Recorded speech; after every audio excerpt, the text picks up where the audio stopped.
Yes, so good morning class. Good morning, sir. Okay, so today we will be covering the last part of the chapter local government, and I hope those who are coming continuously, they must have understood the concept of local government, because many of you have missed the classes, so you will be finding some difficulties to understand the concept. But still, let me tell you, we have covered the 73rd amendment yesterday.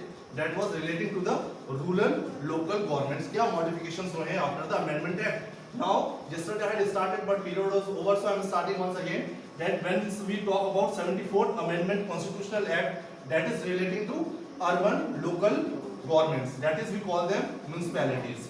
Okay, so now why we now one thing you need to know, you need to have the clear identification कि कौन सा area rural area है, कौन सा area urban area है, तभी तो आप इम्प्लीमेंट. सो आपके माइंड में क्लियर होना चाहिए कहाँ पर 74th अमेंडमेंट इम्प्लीमेंट करना है और कहाँ पर 74th और कहाँ पर 73rd हमें इम्प्लीमेंट करना है. तो जो रूरल एरिया होगा वहाँ पे आप 73rd इम्प्लीमेंट करेंगे फॉर द लोकल गवर्नमेंट. जो अर्बन एरिया होगा वहाँ पर 74th दिस अमेंडमेंट आप इम्प्लीमेंट करेंगे. For that you should have an understanding clear, ताकि आप डिफरेंशिएट कर पाओ कौन सा रूरल एरिया है, कौन सा अर्बन एरिया है. तो उसके लिए क्या है, रूरल एरिया तो आपको पता है, तो रूरल एरिया से अर्बन कब बन जाता है, उसके लिए they have given you the definition, eligibility, कुछ क्राइटेरिया बताया कि अगर ये चीजें हैं उस जगह पर तो वो क्या है, इसका मतलब छोटा टाउन है या अर्बन एरिया है. तो वहां पर जब लोकल गवर्नमेंट का इंप्लीमेंटेशन होगा तो वो कौन सी लेवल पे होगा, 74th अमेंडमेंट.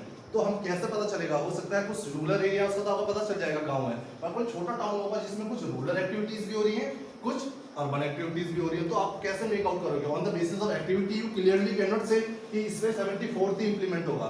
तो उसके लिए आपके पास कुछ एलिजिबिलिटी क्राइटेरिया होना चाहिए. तो क्राइटेरिया क्लियर आपको डेटा के फॉर्म में दिया हुआ है कि जैसे कि 5000 लोग होने ही चाहिए, 75% वहां पे जो मेल्स वर्किंग है वो किस वर्क में एंगेज होने चाहिए, नॉन एग्रीकल्चर वर्क में एंगेज होने चाहिए. इस टाइप से आपको एक क्राइटेरिया क्लियर पता होना चाहिए. तो उस एरिया को आप बोल पाओगे कि वो वहां पे अर्बन लोकल गवर्नमेंट का हमें इंप्लीमेंटेशन करना है, मतलब हमें 74th अमेंडमेंट के अंदर जो फंक्शंस आ रहे हैं वो यहाँ पर इंप्लीमेंट किए जाएंगे. So let's see that one by one. So what is an urban area? That is why they have put a question कि हम बार-बार इंप्लीमेंट करते जा रहे हैं 73rd, सबको हम क्या समझ रहे हैं, रूरल लोकल गवर्नमेंट समझ रहे हैं, बट कुछ अर्बन एरियाज भी होते हैं, तो उनको कैसे आइडेंटिफाई करना है हमको. So what is an urban area? So the simple question can also come in the exam. So you will have to describe urban area आपके लिए क्या है according to this amendment.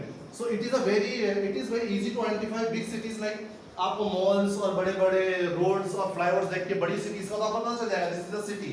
वहां पर आपको दिखेगा मल्टीनेशनल कंपनीज है, इंडस्ट्रीज है. But once it comes to small towns जो जस्ट ट्रांजैक्शन कर रहे हैं और रूरल से क्या बन रहे हैं, अर्बन धीरे-धीरे बन रहे हैं. तो अर्बन कैसे बनते हैं, अगर एक विलेज होता है उसमें कुछ जब एक्टिविटीज होती है तो सेंट्रल एरिया में उसमें क्या होगा, एग्रीकल्चर ही हो रहा है. बट जो ये फ्रिंज एरिया है इसको क्या बोलते हैं, फ्रिंज एरिया. अगर आप दिल्ली भी देखोगे तो मेजर दिल्ली का जो सेंटर है वहां पे तो सिटी चल रही है, लेकिन दिल्ली का यूपी बॉर्डर वाला पार्ट देखोगे वहां पे क्या होता है, एग्रीकल्चर होता है. तो जब हम यूपी से अगर एंटर करते हैं दिल्ली में तो यहाँ पे हमें क्या मिलेगा, एग्रीकल्चर फील्ड्स. तो यहाँ पे जो पॉपुलेशन रहती है वो क्या करनी होती है, एग्रीकल्चर.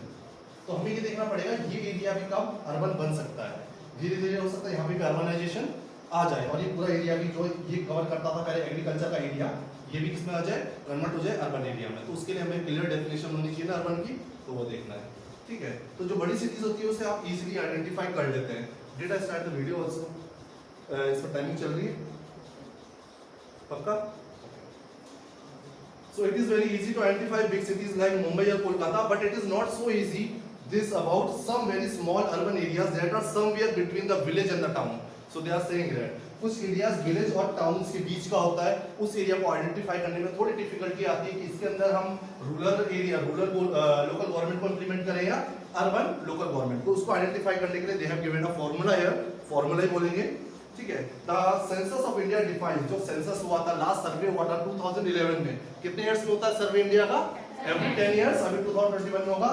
तो जो 2011 में लास्ट सर्वे हुआ था तो उसके अकॉर्डिंग एक डेफिनेशन दी गई थी, क्योंकि सर्कमस्टांसेस के अकॉर्डिंग चेंजेस आते रहते हैं हमारी सोसाइटी में. तो 10 ईयर में तो बहुत चेंजेस आ जाते हैं, economic changes, political changes, social changes, cultural changes बहुत ज्यादा आ जाते हैं. तो हमारी सोसाइटी में पिछले 10 साल में बहुत चेंजेस आ गए होंगे अब, तो इस फील्ड की अगर हम बात कर रहे हैं तो. बट ये डेटा है 2011 का, इसके अकॉर्डिंग ये बोल रहे हैं the census of India defines an urban area as having, ऐसे एरिया को हम बोलेंगे अर्बन जिसमें क्या होगा, मिनिमम पॉपुलेशन ऑफ 5000. एक ऐसा एरिया होना चाहिए जिसके अंदर कम से कम 5000 लोग रहते हैं. ठीक है, at least 75% of the male working population engaged in the non-agricultural occupations, मतलब एग्रीकल्चर के अलावा वो दूसरी प्रोडक्शन में बिजी हैं, ठीक है। Density of population of at least 400 persons per square kilometre, this was the last topic I had explained that day. Per square kilometre क्या होता है, अगर मैं बोलूंगा पर स्क्वायर किलोमीटर, मैं बोलूंगा मुझे पर स्क्वायर किलोमीटर, आपकी क्लास को अगर मैं बोलूंगी ये क्या है 1 स्क्वायर किलोमीटर है, तो मतलब ये वाली वॉल कितने किलोमीटर की है 1 किलोमीटर की है, वाली 1 किलोमीटर 1 किलोमीटर 1, तो 1 किलोमीटर का क्या हो गया 4 वॉल्स, तो स्क्वायर मैथ सबने पढ़ी है, तो ये आपका ऐसा वॉल बन गया 1 kilometre 1 kilometre 1 kilometre and 1 kilometre, तो 1 ठीक है 1 1 1, तो ये जो एरिया हो गया इसके अंदर कम से कम कितने लोग होने चाहिए, ठीक है। तो ऐसा एरिया जहाँ पे 1 किलोमीटर स्क्वायर के अंदर अराउंड 400 लोग रह रहे हैं, एस्टैब्लिश हो गए हैं, ठीक है, तो उस एरिया को भी हम क्या बोलेंगे अर्बन एरिया। पर एक कंडीशन नहीं है, इसके साथ साथ और क्या होना चाहिए, इन 400 में से around 70% should be busy in the non agricultural activities, plus एक और कंडीशन क्या है 5000 पॉपुलेशन तो एटलीस्ट होनी चाहिए, ठीक है। पर ये पूरे गांव का नहीं है, 1 स्क्वायर किलोमीटर का, ऐसे ही पूरे विलेज के अंदर हम देखेंगे तो पूरी पॉपुलेशन कितनी होनी चाहिए, कम से कम 5000, ऐसे 1 स्क्वायर किलोमीटर 1 स्क्वायर किलोमीटर ऐसे, तो 1 स्क्वायर किलोमीटर के अंदर भी कम से कम 4 होने चाहिए, ये कंडीशंस है। पूरे एरिया के अंदर 5000 होने चाहिए, उस पूरे एरिया में से 75% लोग किस में होने चाहिए, एग्रीकल्चर के अलावा बाकी एक्टिविटीज में एंगेज होने चाहिए।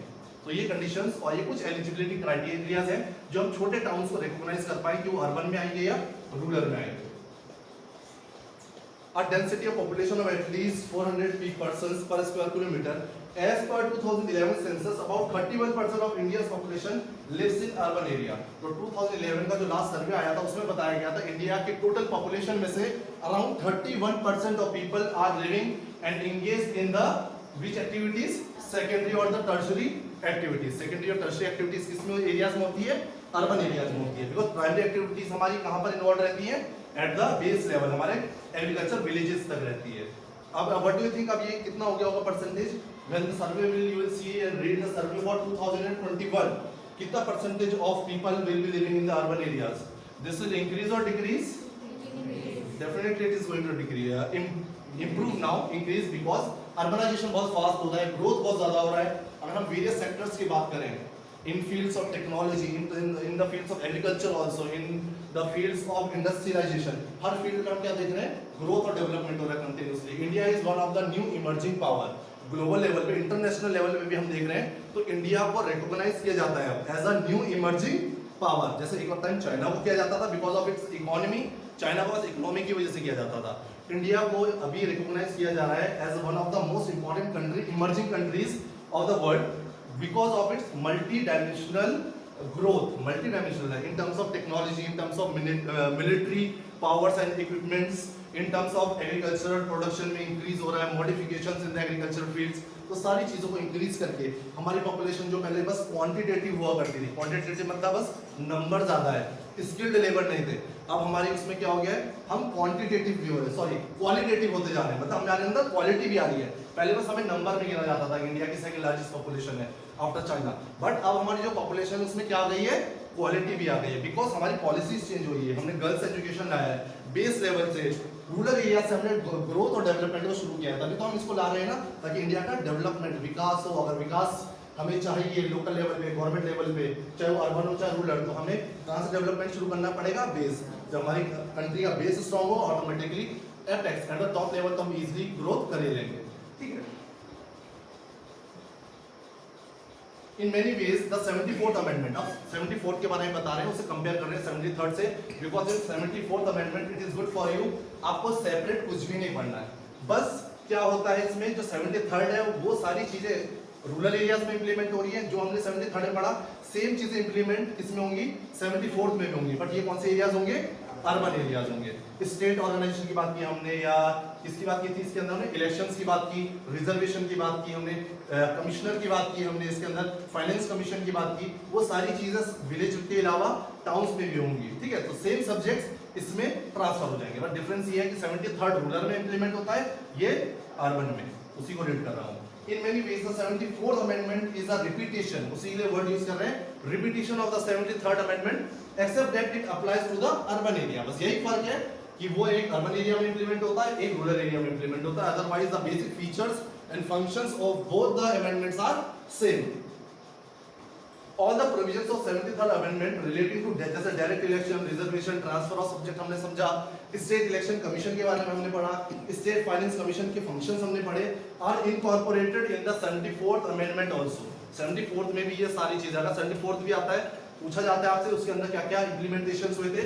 Same you will write for 74th also and 73rd also. Same चीजें आएंगी, बट एक चीज माइंड होना चाहिए, 73rd हमारा रूरल एरिया में इंप्लीमेंट होता है, 74th हमारा अर्बन एरियाज में. और उसको हम आइडेंटिफाई कैसे करते हैं, उसके क्राइटेरिया आपने ऊपर पढ़ लिया है. ठीक है. The Constitution also mandated the transfer of list of functions from a state. बस एक डिफरेंस आ रहा है, देखो यहाँ पे हमने एक चीज क्या पढ़ा था, transfer of subjects. Transfer of subject होता है तो स्टेट किसको करती है, रूरल एरिया को करेगी, विलेज को करेगी. अगर हम 73rd की बात कर रहे हैं, 74th में कर रहे हैं तो स्टेट किसको ट्रांसफर करेगी, अर्बन एरिया को करेगी. बट जो लिस्ट होती है 29 सब्जेक्ट्स की लिस्ट थी, ठीक है, वो जब ट्रांसफर की तो वो किसमें आई थी, 11th शेड्यूल था. इसमें क्या देखेंगे हम, 12th शेड्यूल कॉन्स्टिट्यूशन में. देखिए ये लिखा है यहाँ पर. तो constitution was mandated transfer of a list of functions from the state government to the urban local bodies. These functions have been listed in the 12th schedule of the constitution. अब ये याद रखना है, इसमें कौन सा था, 11th शेड्यूल. ठीक है, जो 29 सब्जेक्ट्स थे वो किसमें थे, कॉन्स्टिट्यूशन के 11th शेड्यूल में. वो हमने किसमें ट्रांसफर करने थे, 73rd मतलब लोकल गवर्नमेंट को दे देते. अब जब हम बात कर रहे हैं अर्बन गवर्नमेंट की, तो इसमें कौन सा शेड्यूल है, 12th शेड्यूल है. ठीक है, 12th शेड्यूल है, इसको फंक्शंस हमें देने अर्बन को. बस वो भी चीज सेम रहेगी, स्टेट लेजिस्लेशन के ऊपर रहेगा वो कितने सब्जेक्ट्स अपने विलेजेस को देना चाह रहा है या अर्बन गवर्नमेंट को देना चाह रहा है. ठीक है, वो स्टेट लेजिस्लेशन के ऊपर रहेगा हमेशा. So now with this we have finished 73rd and 74th amendment. 74th amendment में कुछ नहीं है, बस यही हल्का सा ये रखना, 11th शेड्यूल होता है, इसमें 12th शेड्यूल होता है ऑफ द कॉन्स्टिट्यूशन, जिसमें मेंशन है कि कौन से फंक्शंस रूरल एरिया में जाएंगे, कौन से फंक्शंस अर्बन एरिया में जाएंगे. इसमें 11th शेड्यूल में, इसमें 12th शेड्यूल है. अब बात आ रही है, हमने ला दिया प्रोविजन की बात कर ली, हमने पास्ट देख लिया, हमने देख लिया कैसे ग्रो हुए हैं लोकल गवर्नमेंट, कैसे ग्रो हुआ है पास्ट से. ब्रिटिश रूल के अंडर क्या था, आफ्टर इंडिपेंडेंस क्या सिचुएशन थी लोकल गवर्नमेंट्स की. फिर हमने देखा 1992 में ये अमेंडमेंट्स आ गई रूरल अर्बन एरियाज के लिए. हमने प्रोविजन पढ़ लिया क्या क्या चेंजेस आने हैं, कौन कौन क्या चेंजेस आएगा, कैसे इंप्लीमेंटेशन होगा. बट ये तो अभी बस बातें हुई हैं, लॉज ऑन पेपर आए हैं. तो वहां पे एक पॉपुलर सेइंग है, no policies and plans are good और बैड. कोई भी पॉलिसीज और प्लान जो गवर्नमेंट बनाती है वो गुड और बैड नहीं होती है. ठीक है, जो गुड और बैड होता है वो क्या होता है, उसका इम्प्लीमेंटेशन. जब हम बोलते हैं ना कोई पॉलिसी अच्छी नहीं है, इट मींस उसका इम्प्लीमेंटेशन अच्छे से नहीं हो पाया. क्योंकि जब भी गवर्नमेंट इतना बड़ा डिसीजन लेती है, वो सिंगल इंसान तो नहीं है, डेमोक्रेटिक फॉर्म ऑफ गवर्नमेंट है. लोकसभा में डिस्कशन होता है, राज्यसभा में डिस्कशन होता है, प्रेसिडेंट उसको साइन करता है, एग्जीक्यूटिव उसको स्टडी करके इंप्लीमेंट करता है. इट मींस बहुत सारे ब्रेन्स यूज हो रहे हैं एक चीज को वर्क करने के लिए, डेवलपमेंट के लिए हमारे. तो वो कभी डिसीजन 99% करेक्ट ही होता है सोसाइटी के लिए, बट प्रॉब्लम्स कहाँ से आती है, उसका इंप्लीमेंटेशन प्रॉपर नहीं हो पाता है बहुत बार. ठीक है, हम अपने कंट्री की अगर बात करें डेवलपमेंट की आफ्टर इंडिपेंडेंस, तो हमारे 5 ईयर प्लान्स होते थे, first 5 year plan, second 5 year plan, तो वो भी इतने ज़्यादा सक्सेसफुल नहीं हो पाए क्योंकि उनका इतना अच्छा इंप्लीमेंटेशन उस टाइम पे नहीं हो पाया. क्योंकि सोसाइटी में कुछ सेक्शंस ऑफ द सोसाइटी कुछ ऐसे थे, बहुत पावरफुल थे, जो डोमिनेट करते थे गवर्नमेंट को भी. इस वजह से प्रॉपर इंप्लीमेंटेशन नहीं हो पाया. So that is not a part of a topic, but मैं यहाँ पे ये बता रहा हूँ. तो 73rd और 74 अमेंडमेंट हमारे पेपर में बन गए. एक यूनिफिकेशन आ गया है कि पूरे स्टेट्स में इस टाइप का ही फंक्शन चलेगा रूरल एंड अर्बन एरियाज में. तो अभी ये क्या है, ऑन पेपर है, कॉन्स्टिट्यूशन में बन गया है. अब नेक्स्ट स्टेप क्या था, इनको क्या करना है, इम्प्लीमेंट. सो इनका जो आउटकम हम देखेंगे कि इससे हमें एडवांटेज हुआ है या डिसएडवांटेज हुआ है, हमारा ग्रोथ अच्छा हुआ है लोकल लेवल पे या इतना कुछ ज्यादा फर्क नहीं पड़ा. That all will depend on the effectiveness of the implementation of the laws which are made here. तो लॉज को अगर अच्छे से इम्प्लीमेंट कर दिया पूरी यूनिटी के साथ, बिना करप्शन के, इनको अगर हम इम्प्लीमेंट कर दें एज इट इज, और स्टेट्स सपोर्ट करें कि yes some power, some autonomy should be given to the local regions. मतलब अगर यहाँ पे अर्बन एरिया सोच रहे इनको इतनी पावर क्यों दूं, बस इनको रोड्स, इलेक्ट्रिसिटी, 2-4 चीजें पावर दे दी, बाकी चीज तो सारा अपने खुद ही फंक्शन कर रही है रूरल, तो इतना अच्छा डेवलपमेंट नहीं हो पाएगा. पर इन 29 सब्जेक्ट्स में से अराउंड 20 या 25 सब्जेक्ट्स भी अगर हम लोकल गवर्नमेंट को दे दें, you will make decisions independently on this functions या you will take actions on these things, तो वहाँ पे डेवलपमेंट बहुत अच्छा बेटर हो सकता है. तो ठीक है, तो बेसिकली मैं यहाँ पे ये बात कर रहा हूँ इम्प्लीमेंटेशन कैसा होगा. So now here we will talk about the, ये प्लान जो बन चुका है, प्लान तो आप बनाते हो ना मैच खेलने से पहले, मैच शाम को है, सुबह से ही आज ऐसा करना है, ऐसा करना है, स्ट्रेटेजी बनती है. पर वो स्ट्रेटेजी हम कैसे गेम में, फील्ड में आप उसको इंप्लीमेंट कर पाए या नहीं कर पाए, आप स्कोर कर पाए या नहीं कर पाए, उसी से आपका आउटपुट पता चलेगा ना, आप अच्छा खेले या बेकार खेले. तो वही है, प्लानिंग तो बहुत अच्छी हो गई है, कि ऐसे ऐसे हमें काम करना है, हमारी लोकल गवर्नमेंट से बहुत अच्छा डेवलपमेंट होगा। लोकल गवर्नमेंट में डेवलपमेंट होगा तो इट मींस हमारी कंट्री में बहुत अच्छा डेवलपमेंट होगा from the very base level, क्योंकि सबसे वीक हमारा क्या रह गया था, बेस ही रह गया था आफ्टर इंडिपेंडेंस। और उसके रीजंस भी हमने पढ़े हैं कि हमने लोकल गवर्नमेंट्स को, जो बच्चे उस दिन आए थे, कि हमने उनको पावर जस्ट आफ्टर इंडिपेंडेंस क्यों नहीं दी थी, हमने 3 रीजंस पढ़ लिए थे। अदरवाइज तो जब हमारा कॉन्स्टिट्यूशन फ्रेम हो रहा था उसी वक्त हमको उनको ये पावर्स दे देते, बट कुछ रीजंस थे, हमारी कंट्री की इंटीग्रिटी, यूनिटी का कुछ चैलेंजेस थे, हमें कुछ थ्रेट थे, डर थे कि इंडिया और बढ़ सकता है, इसलिए हमने लोकल लेवल को उस टाइम पे पावर्स नहीं दिए थे। कुछ बच्चे उस दिन कम थे जिस दिन हमने ये इंपॉर्टेंट टॉपिक डिस्कस किया था। एनीवेज, अब हम देखते हैं इम्प्लीमेंटेशन। इसमें मैं ज्यादा बोलूंगा नहीं, I am continuously reading it, क्योंकि इसमें बस डेटा है, समझाने वाला कुछ नहीं है, ठीक है। जहाँ पे होगा मैं समझा दूंगा, please look into the book while I am reading it. So implementation of 73rd and 70 दोनों को साथ साथ लेके चल रहे हैं इसमें, ठीक है। Implementation as states have now passed a legislation to implement the provision of 73rd and 74th amendment, मतलब स्टेट गवर्नमेंट ने पास कर दिया, ये इम्प्लीमेंटेशन स्टार्ट हो चुका है। बोला था ना 1 ईयर दिया था सेटअप करने के लिए। during the 10 years since the amendment came into force 1994 से 2004, तो 93 में इम्प्लीमेंट हो गया था, 94 से हो सकता है यहाँ पे 1 साल दिया था, उसके बाद 94 से यहाँ पे इलेक्शंस होने शुरू हो गए थे लोकल लेवल पे, रूरल भी और अर्बन भी। तो वहाँ से डेटा देख रहे हैं हम 94 से 2004 तक का, ठीक है। तो 10 ईयर जब ये इम्प्लीमेंट हुआ तो उसका हम डेटा देख रहे हैं। Most state have at least 2 rounds of elections to the local bodies. States like Madhya Pradesh, Rajasthan and few others have in fact had 3 elections. उसके बाद 2 बार इलेक्शंस हो चुके हैं लोकल बॉडीज में, और कुछ स्टेट्स में 3 बार भी हो चुके हैं, जैसे कि Madhya Pradesh and Rajasthan. So these are the 1 mark question आ जाते हैं, which were the 2 states between 1994 to 2004 जिनमें 3 बार इलेक्शंस हुए थे at the local level. So you must know the names. तो जो भी हम डेटा पढ़ रहे हैं इम्प्लीमेंटेशन का, किस ईयर से पढ़ रहे हैं, 1994 से 2004, इन 10 साल में हम देखेंगे लोकल गवर्नमेंट में क्या चेंजेस आए जब हम इनको इम्प्लीमेंट कर रहे हैं लॉस को। टुडे देयर आर, अब इसको आज की बात कर रही है, today there are more than 600 zila panchayat all over India. 600 zila panchayat हैं, अबाउट 6000 ब्लॉक्स और intermediary panchayat, 2,40,000 gram panchayat in rural India, and over 100 city corporations, 1,400 town municipalities, over 2,000 nagar panchayats in urban India. More than 32 lakhs members are elected to these bodies every 5 years. Of these, at least 13 lakhs are women. In state assemblies, the parliament put together, we have less than 5,000 elected representatives. With local bodies, the number of elected representatives has increase significantly. तो basically यहाँ पे ये सारा data लेकर के आपको ये समझाना चाह रहे हैं, इसके इम्प्लीमेंटेशन के बाद लोकल लेवल में रिप्रेजेंटेटिव्स का नंबर क्या हुआ है, बहुत ज्यादा इंक्रीज हो गया है, इंक्लूडिंग वुमेन्स, बिकॉज वुमेन्स का हमने क्या पढ़ा था, they are being given the reservations at the local level, 1/3 reservation, एक तो जनरल कैटेगरी में भी प्लस SC ST OBCs के लेवल पे भी एक रिजर्वेशन मिल रहा है, ठीक है। तो ये जितना भी डेटा था कंफ्यूज होने की जरूरत नहीं है, ये आफ्टर इम्प्लीमेंटेशन दिखा रहे हैं कितना ज्यादा इसमें इंप्रूवमेंट आया है लोकल लेवल में पार्टिसिपेशन का, अगर हम बात करें लोगों की, ठीक है। क्योंकि पहले ये नंबर इतना ज्यादा क्यों नहीं था, क्योंकि कुछ स्टेट्स लोकल गवर्नमेंट को इंप्लीमेंट करती ही नहीं थी, कहीं पे गवर्नमेंट थी नहीं, कहीं पे बस स्टेट का कोई ऑफिसर होता था वो डेवलपमेंट का काम देखता था। बट अब क्या कॉन्स्टिट्यूशन ने क्या सेट कर दिया, यूनिफॉर्म सिस्टम, जहाँ पे सबको लोकल गवर्नमेंट बनानी ही बनानी है। तो ऑफकोर्स जब लोकल गवर्नमेंट हर स्टेट में बनेगी, किसी में 13 स्टेट, हमें 13 डिस्ट्रिक्ट्स है, हमारा उत्तराखंड छोटा स्टेट है, यूपी में और ज्यादा होंगे, तो मेंबर्स इंक्रीज हो गए all over India. The 73rd and 74th amendment has created uniformity in the structure of Panchayati Raj institution है नगर पालिका। तो रूरल एरियाज की चाहे हम पंचायती राज की बात करें, चाहे हम म्यूनिसिपैलिटीज या नगर पालिका की बात करें, अर्बन एरियाज में यहाँ पे क्या हो, पार्टिसिपेशन लोगों का बढ़ गया है, और सिस्टम कैसा फॉलो हो रहा है, यूनिफॉर्म। जो सिस्टम उत्तराखंड में फॉलो हो रहा है वही उत्तर प्रदेश में भी फॉलो हो रहा है, वही गुजरात में भी फॉलो हो रहा है, वही महाराष्ट्र में भी फॉलो हो रहा है। It will not very with states, क्योंकि वो कॉन्स्टिट्यूशन का लॉ है, ठीक है। The presence of this local institution is by itself a significant achievement.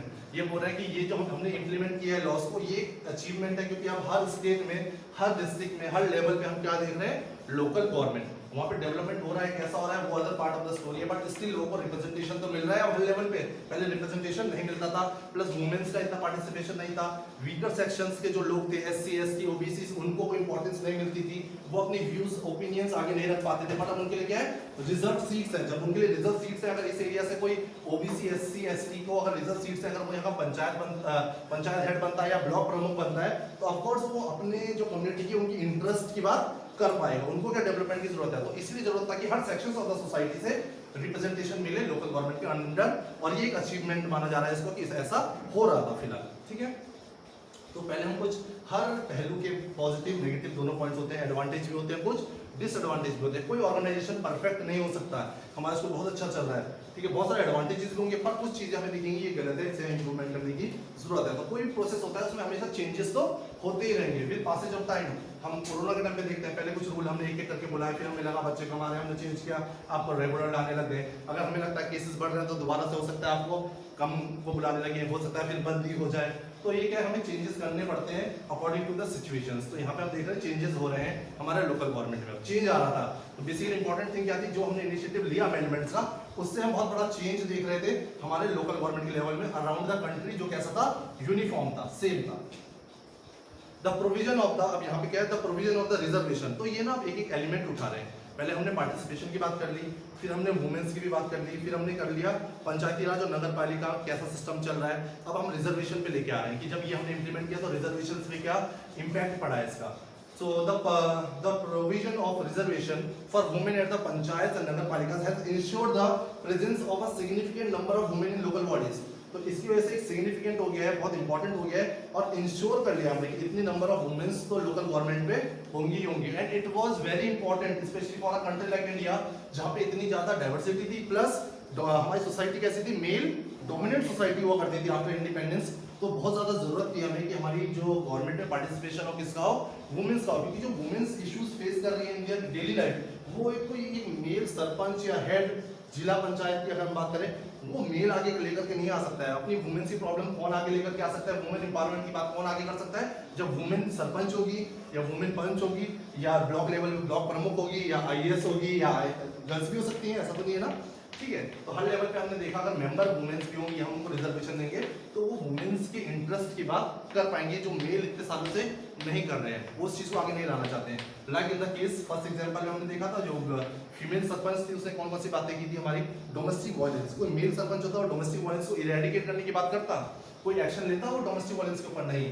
सती प्रथा होती थी हमारी, डोरी दहेज प्रथा होती थी, ये सब इलीगल हुआ किसके एक्शन की वजह से, बोलेंगे वुमेन्स का पार्टिसिपेशन बढ़ा हमारा लोकल गवर्नमेंट में। अदरवाइज लोकल गवर्नमेंट में इससे पहले विलेज एरियाज में ये डॉरी सिस्टम, सती सिस्टम, हमारा डोमेस्टिक वायलेंस, ये सब बहुत बड़े चैलेंजेस होते थे वुमेन्स के लिए, जिसमें उनको बहुत ज्यादा डिस्क्रिमिनेशन फेस करना पड़ता था और बहुत ज्यादा दब के रहना पड़ता था। मेल सोसाइटी थी क्योंकि हमारी, वुमेन्स को अलाउड नहीं था बाहर काम करना, उनका काम घर के अंदर ही माना जाता था डोमेस्टिक। बट अब क्या होने लगा, उनको बाहर एक टाइप से प्रोटेक्शन मिलने लगी, सिक्योरिटी मिलने लगी बिकॉज ऑफ दिस लॉ, जिसमें पार्टिसिपेशन कर पा रही थी और फीमेल की इंटरेस्ट की बातें भी कर पा रही थी। चाइल्ड प्रोटेक्शन यहाँ पर हो रहा था। तो हम देख रहे हैं कैसे यहाँ पे चेंजेस आ रहे हैं because of this law.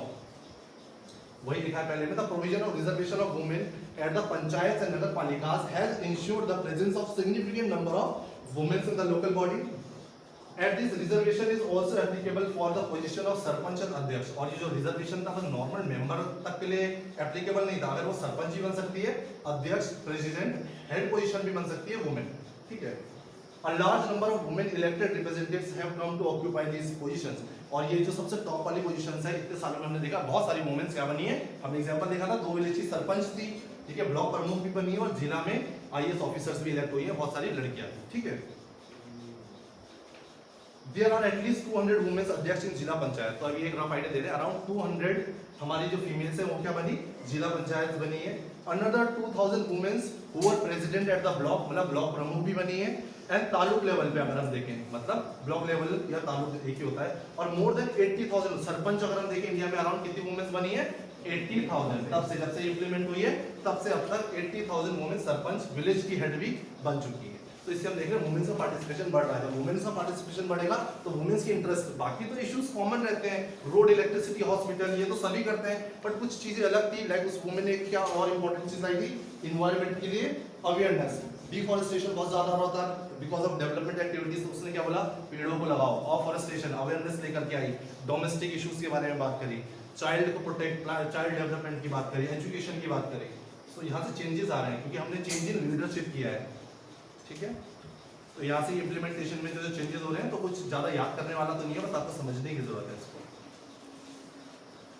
We also have more than 30 women mayors in corporations, जो सबसे बड़ा होता है म्यूनिसिपल कॉर्पोरेशन, सबसे बड़ी सिटीज लाइक मुंबई, कोलकाता, दिल्ली, तो इनके अंदर जो लोकल अर्बन गवर्नमेंट होती है उनको क्या होता है म्यूनिसिपल कॉर्पोरेशंस। तो उसमें देखिए क्या है, मेयर होता है, हेड कौन होता है, जो उसका हेड होता है उसे बोलते हैं मेयर, लिखवाया था मैंने, ठीक है। तो वो देखिए कितने, अराउंड 500 वुमेन अध्यक्ष ऑफ टाउन म्युनिसिपैलिटीज, ठीक है, एंड नियरली 650 नगर। तो इससे पहले जो उन्होंने हमें डेटा दिया है वो किसका दिया है, रूरल पंचायती राज इंस्टीट्यूशन का दिया है, अब हमें वो किसका दे रहे हैं, म्युनिसिपैलिटीज का डेटा दे रहे हैं। Around 650 Nagar panchayat headed by women. Women have gained more power and confidence by asserting control over resources. तो वुमेन में कॉन्फिडेंस आया है, उनको अंदर जो कैपेबिलिटीज थी जो उनको नहीं पता थी उसको उन्होंने रियलाइज किया है कि कैसे वो जो रिसोर्सेज क्या होते हैं। अगर मैं अगर सरपंच बनता हूँ तो मुझे पता होना चाहिए किस एरिया में क्या डेवलपमेंट्स करने हैं और जो अमाउंट मेरे पास है उसको इक्वली कैसे मुझे डिस्ट्रीब्यूट करना है जिससे सबको बेनिफिट हो। तो वुमेन्स ने उसको काम को अच्छे से किया, देखा हमने।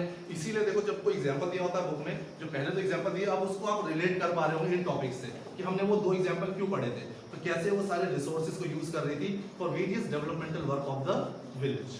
तो वुमेन्स का participation, there presence in the institution has given many women a greater understanding of the working in politics. बहुत अंडरस्टैंडिंग है कि पॉलिटिक्स में कैसे वर्क होता है, और सबसे बड़ी बात करप्शन कम करती है फीमेल्स, ठीक है। In many cases, they have brought a new perspective and a great sensitivity to the discussions at local level. So, can you see this term sensitivity? So, this sensitivity word has been used basically for those problems, to eradicate those problems of our society.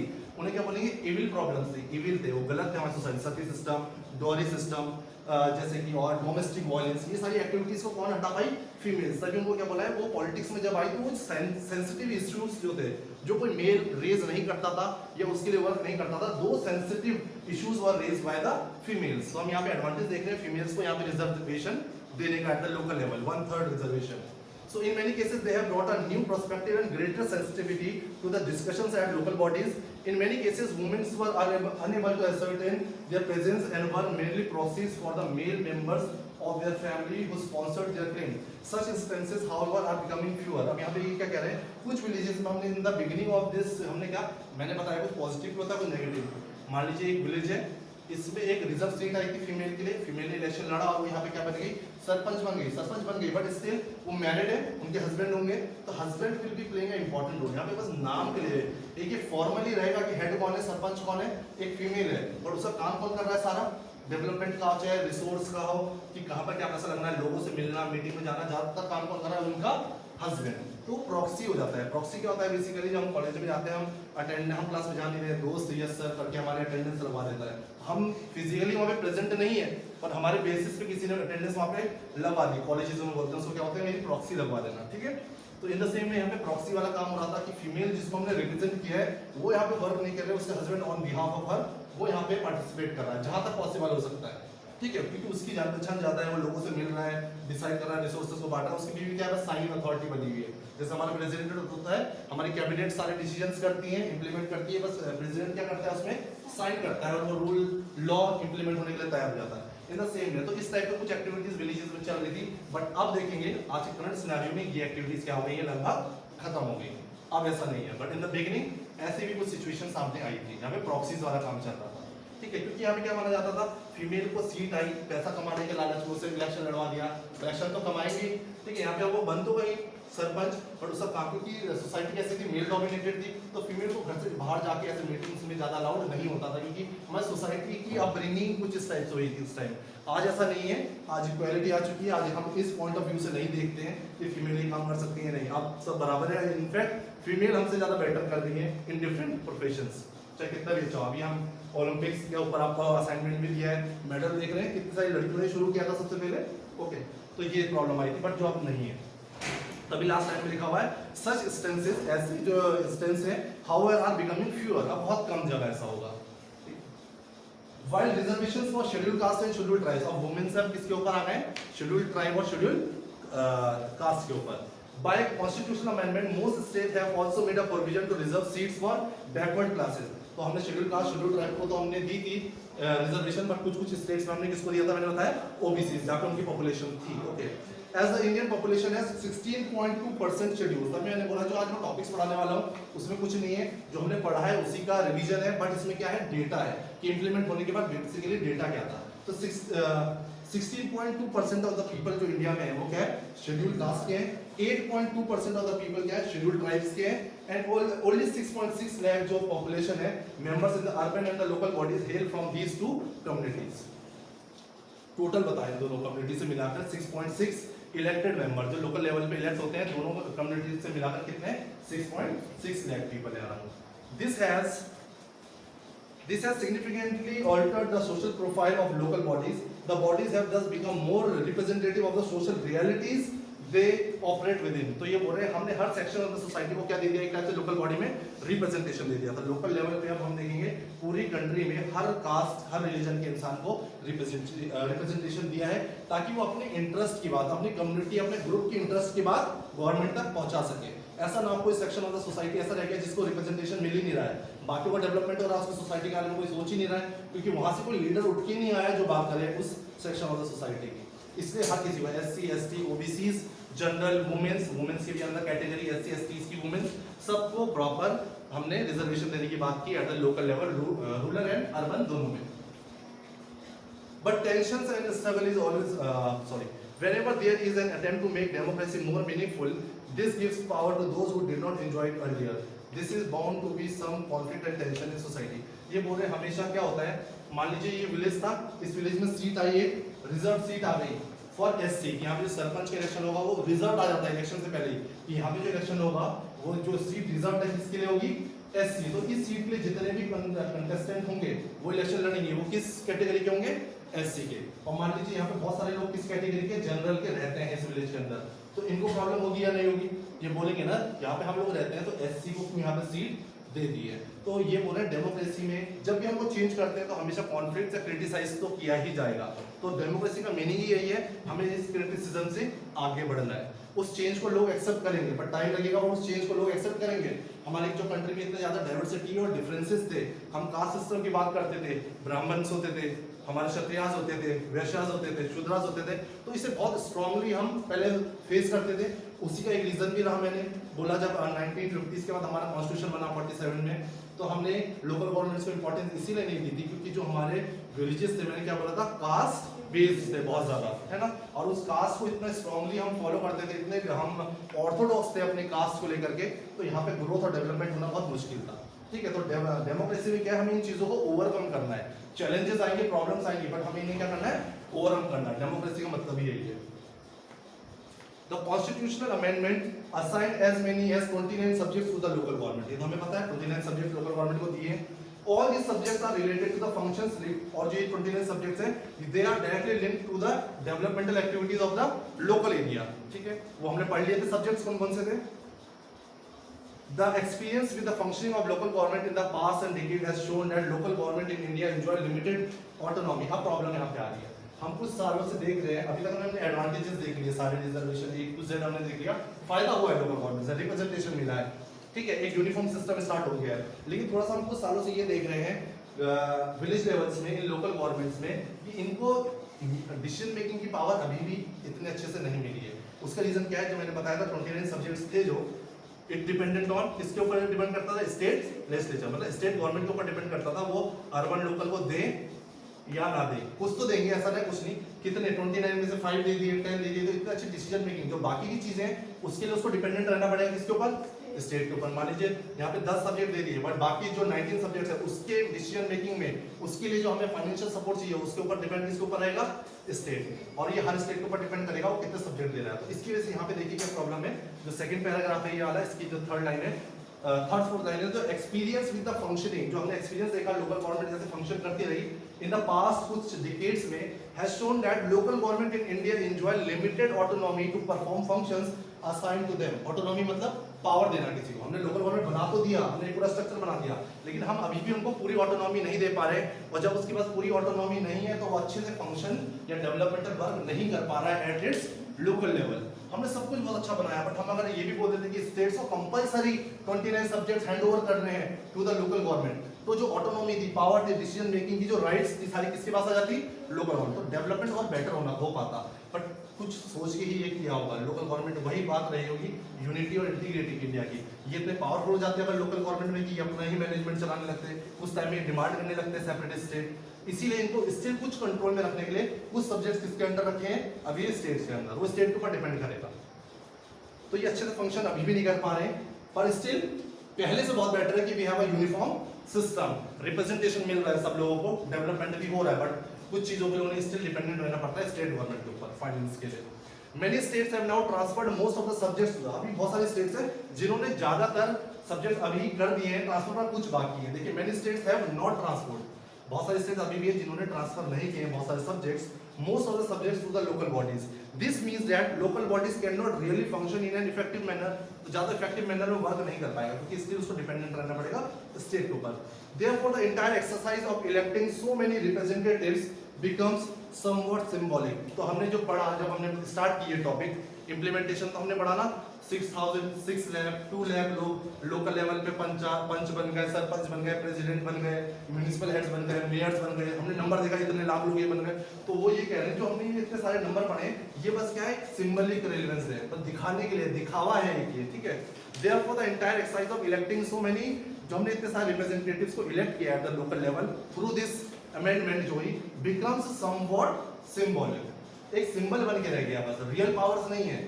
जैसे हम अपने India के president को बोलते हैं वो एक formal head है, क्योंकि डिसीजन मेकिंग सारे कौन करते हैं, काउंसिल ऑफ मिनिस्टर्स, उनको उन्होंने जो भी लॉ बना दिया प्रेसिडेंट को साइन करना ही पड़ता है, ठीक है। तो वैसे ही यहाँ पे क्या हो गया, बस दिखाने के हमने बहुत सारे रिप्रेजेंटेटिव्स को इलेक्ट कर लिया है, पर अभी भी रियल डिसीजन मेकिंग पावर्स किसके पास है, स्टेट के पास है। तो इसको हम नेगेटिव में नहीं ले जाएंगे कि कुछ काम नहीं हुआ है, हम बताएंगे बहुत अच्छा काम भी हुआ है लोकल लेवल पे, बट ये ऐसा कुछ नेगेटिव पॉइंट है जो हम पढ़ रहे हैं, ठीक है। Some people criticize the formation of the local body, इसीलिए कुछ लोग क्रिटिसाइज करते हैं कि लोकल बॉडीज को इस यूनिफॉर्म सिस्टम में बनाया क्यों, ये अमेंडमेंट्स की क्यों, जब अभी भी पावर्स किसके पास है, स्टेट गवर्नमेंट के पास है, सेंट्रल गवर्नमेंट के पास है। ये तो अभी भी लोकल गवर्नमेंट तो अभी भी एक सिंबल की तरह काम कर रहा है कि they are dependent on them. कुछ लोग क्रिटिसाइज कर रहे हैं because it has not changed the way in which decisions taken at the central and the state level। हम क्या बोल रहे थे, डिस्ट्रीब्यूशन ऑफ पावर्स की क्या टर्म क्या थी, वो डिसेंट्रलाइजेशन ऑफ पावर की बात करते हैं, बट अभी भी मेजर डिसीजंस कौन ले रहे हैं, सेंट्रल गवर्नमेंट और स्टेट गवर्नमेंट। इक्वल पावर्स अपने लोकल गवर्नमेंट को दी नहीं है, तो हम डिसेंट्रलाइजेशन की बात क्यों कर रहे थे, ठीक है। Taken at the centre and the state level, people at the local level do not enjoy much powers of choosing welfare programmes. Local level पे जो लोकल लीडर्स हैं उनको ये भी अपॉर्चुनिटीज नहीं दी जाती हैं कौन से प्रोग्राम्स उनके एरिया के लिए अच्छे, कौन से बेकार हैं। जो भी डेवलपमेंटल प्रोजेक्ट्स होते हैं उसमें कहीं ना कहीं बहुत इंपॉर्टेंट रोल प्ले कौन करता है, स्टेट अभी भी, ठीक है। तो ये कुछ नेगेटिव पॉइंट्स हैं जो इसकी बोल सकते हैं डिसएडवांटेजेस हैं, जो इसकी ग्रोथ को रोक रहा है। एक बैरियर होता है हमें रास्ते में, रुकावट, तो ये थोड़ा सा एज अ बैरियर, कांस्टेंट एक होता है, कांस्टेंट की तरह काम कर रहा है लोकल गवर्नमेंट कौन, ये वाला प्रोविजन बस। बाकी still something is better than nothing. पहले के अकॉर्डिंग हम देखेंगे तो it is much better, development अच्छे से हो पा रहा है, चीजें बहुत स्मूथ चल रही हैं, ठीक है। एक सेकेंड, इसको रुको बहुत लंबा हो जाता है।